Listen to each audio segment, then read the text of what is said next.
हरियाली तीज की कहानी 108 जन्मों के इंतजार के बाद मिली हरियाली।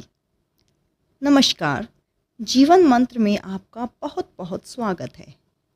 आज मैं आपको हरियाली तीज की वो कथा सुनाने जा रही हूँ जिसे सुनने के बाद आप कभी ये नहीं कहेंगी कि मेरी किस्मत में ही दुख लिखा है।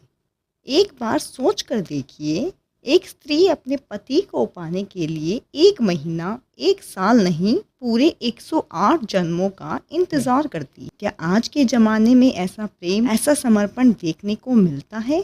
यही कहानी है हरियाली तीज की। यही कहानी है शिव और पार्वती के मिलन। कथा बहुत पुरानी है। जब माता सती ने अपने पिता राजा दक्ष के यज्ञ में अपने पति का अपमान होते हुए देखा तो वो सहन नहीं कर पाई। उन्होंने उसी हवन कुंड में अपने प्राण त्याग दिए। जब ये समाचार भगवान शिव को मिला तो तीनों लोग कांप उठे। शिव जी सब कुछ छोड़कर कैलाश पर्वत पर समाधि में लीन हो गए। उनके मन में वैराग्य आ गया। उधर माता सती ने दूसरा जन्म लिया पर्वतराज हिमालय के घर में, माता पार्वती के रूप में। पार्वती जी जब थोड़ी बड़ी हुई तो एक दिन देव ऋषि नारद जी उनके महल में आए। उन्होंने पार्वती का हाथ देखा और कहा, बेटी, तुम्हारे भाग्य में भगवान शिव साक्षात पति के रूप में लिखे हैं।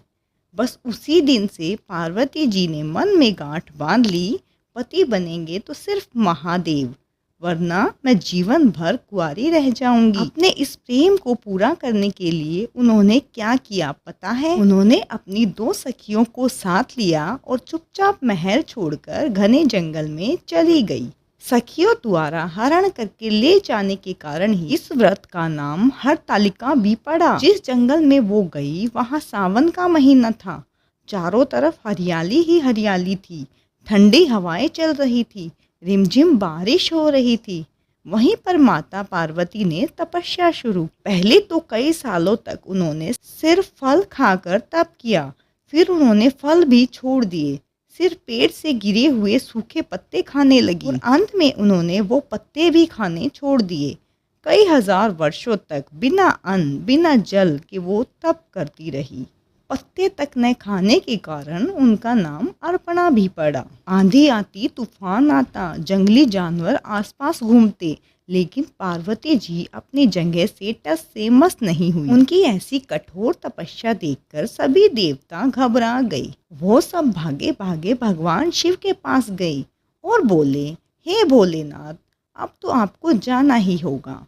पार्वती जैसी तपस्विनी आज तक इस संसार में पैदा ही नहीं हुई। अब भगवान शिव ने सोचा, चलो परीक्षा तो लेनी चाहिए कि इसके मन में प्रेम सच्चा है या फिर जिद है। भगवान शिव एक बूढ़े ब्राह्मण का रूप बनाकर पार्वती जी के सामने पहुँचे। वहाँ जाकर वो हंसने लगे और बोले, अरे बेटी, तुम किसके लिए अपना ये सुंदर जीवन बर्बाद कर रही हो?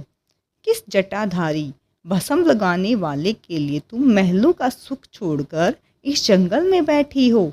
वो तो अमंगल वेश में रहता है, शमशान में भटकता है।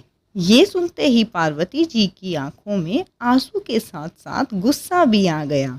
उन्होंने कहा, हे ब्राह्मण देव, आप मेरे प्रेम को नहीं समझेंगे। मेरे 108 जन्म इसी इंतजार में बीत गए कि मुझे शिव मिले। इस जन्म में भी अगर शिव नहीं मिले तो मैं यहीं अपने प्राण त्याग दूंगी, लेकिन अपना संकल्प नहीं छोड़ूंगी। जैसे ही उन्होंने यह कहा, वैसे ही तो वो बूढ़ा ब्राह्मण गायब हो गया और उसकी जगह साक्षात भगवान शिव अपने असली रूप में प्रकट हो गए। शिव जी ने मुस्कुराते हुए कहा, हे पार्वती, मैं तुम्हारी तपस्या से बहुत प्रसन्न हूँ। तुम्हारे जैसा प्रेम और समर्पण आज तक किसी ने नहीं दिखाया। आज सावन के महीने की शुक्ल पक्ष की तृतीया है। चारों तरफ हरियाली है।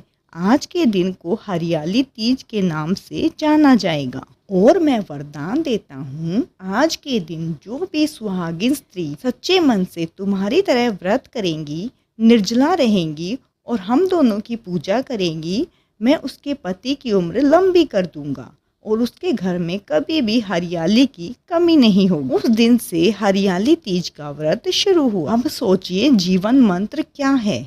हम लोग छोटी छोटी बातों में हार मान लेते हैं, पति पत्नी में थोड़ा सा झगड़ा हुआ तो लगता है रिश्ता ही खत्म हो गया, नौकरी नहीं मिली तो लगता है किस्मत ही खराब है। लेकिन माता पार्वती ने हमें सिखाया, अगर नीयत सच्ची हो और मन में धीरज हो तो भगवान को भी झुकना पड़ता है। रिश्तों में हरियाली अपने आप नहीं आती, उसके लिए रोज थोड़ा थोड़ा तप, थोड़ा थोड़ा त्याग करना पड़ता है। इसलिए इस हरियाली तीज जब आप पूजा करें तो सिर्फ पति की लंबी उम्र ही मत मांगना, एक प्रार्थना से ये भी करना कि हे महादेव, हमारे रिश्ते में भी पार्वती जैसा प्रेम और शिव जैसा विश्वास बना रहे। दोस्तों, अगर ये कथा आपके दिल को छुई हो तो वीडियो को एक सुहागिन के साथ शेयर ज़रूर करें और कमेंट में सच्चे दिल से लिखें हर हर महादेव।